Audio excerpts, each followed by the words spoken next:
Mad Movies 26, avril 1983. Riche numéro que celui-ci, avec déjà un excellent dossier de 6 pages sur Dark Crystal, la claque en provenance du Jim Henson Creature Shop. En guise de film décrypté, la Mad Team frappe tout aussi fort avec une analyse du Zombie de George Romero, un film sorti sur les écrans français moins de 3 ans auparavant. Après avoir mis à l'honneur Toby Hooper, Dario Argento, Ray Harryhausen ou encore Dick Smith dans les numéros 23 à 25, Mad Movies continue de tirer le portrait des grands maîtres du cinéma fantastique. C'est aujourd'hui au tour de David Cronenberg, qui hérite d'un dossier de 10 pages rédigé par un certain Matt Guy, probablement un pseudo cachant plusieurs plumes différentes. Jocelyn Galarno conclut cette copieuse dissertation philosophique en livrant une critique admirative de Vidéodrome, une note de bas de page annonçant déjà le tournage imminent de Dead Zone, d'après Stephen King.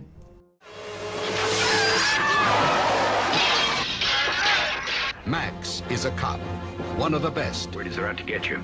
Scoot jockeys? Yeah, nomad trash. Well, I'll add it to my thread collection.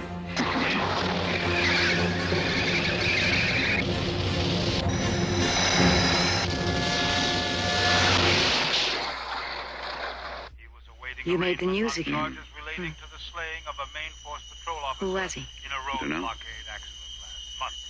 Just another glory roader, I guess. Toe Cutter is a glory roader, one of the most sadistic. Anything I say. Anything you say. What a wonderful philosophy you have. Take him away. I want my baby. You've not got a sense of humor. Please, don't hurt my baby. You've got a pretty face, though. Both want the other dead.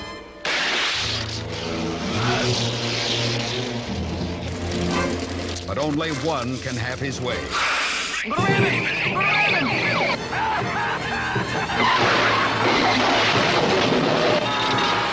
Mad Max.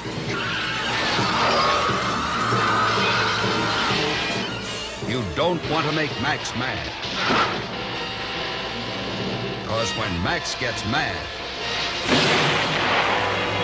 he gets even. American International presents Mad Max, the maximum force of the future. Autre portrait, et pas des moindres, celui de George Miller, dont les Mad Max s'affichent dans Mad Movies depuis les débuts de l'ère professionnelle. Un cinéaste incroyablement talentueux, que la Mad Team aura eu la chance de rencontrer au dernier festival d'Avoriaz, où il officiait en tant que président du jury. Sur 5 pages, le cinéaste répond ainsi aux questions de JPP et Eric Summer, revenant autant sur sa découverte de Mel Gibson que sur ses tout premiers pas en tant que metteur en scène. Des séries de photos illustrent le tout avec pertinence, décryptant le découpage incroyable de quelques scènes cultes de Mad Max. Les rubriques habituelles concluent ce numéro. Au rayon festival, 4 pages nous content plus en détail les coulisses du dernier Avoriaz, où ont été présentés l'Emprise, House of Long Shadows, Le Démon dans l'île, The Beastmaster, ou encore Le Dernier Combat.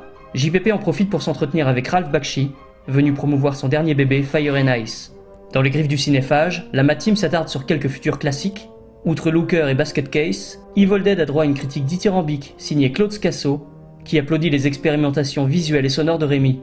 Yves-Marie Lebescon, de son côté, convoque le fantôme d'Hitchcock pour mettre en évidence la qualité de Creepshow, selon ses termes un film empreint de noblesse. Dans le vrac des autres sorties, perdu entre Battle Truck et Executor, l'amateur reconnaîtra l'inoubliable Virus Cannibal, que Denis Tréhin décrit comme le degré zéro du cinéma fantastique. N'en déplaise aux journalistes, le fond du panier a parfois du bon.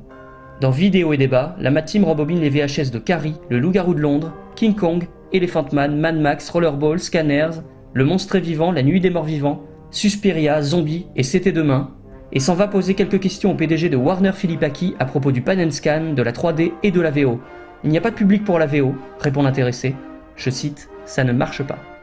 Dans les notules, on apprend que Lou Ferrigno va jouer dans La fiancée de l'incroyable Hulk, que Jeanne Swark va réaliser l'improbable Supergirl, que Paul Schrader prépare La dernière tentation du Christ avec Robert De Niro, et on peut surtout commander le fanzine Antinéa pour 10 francs à un certain Brestois du nom de Marc Toulek. Enfin un 3e et 4e de couve, l'affiche de Frankenstein s'est échappée, et un portfolio de Dark Crystal et de 6 gentils petits monstres.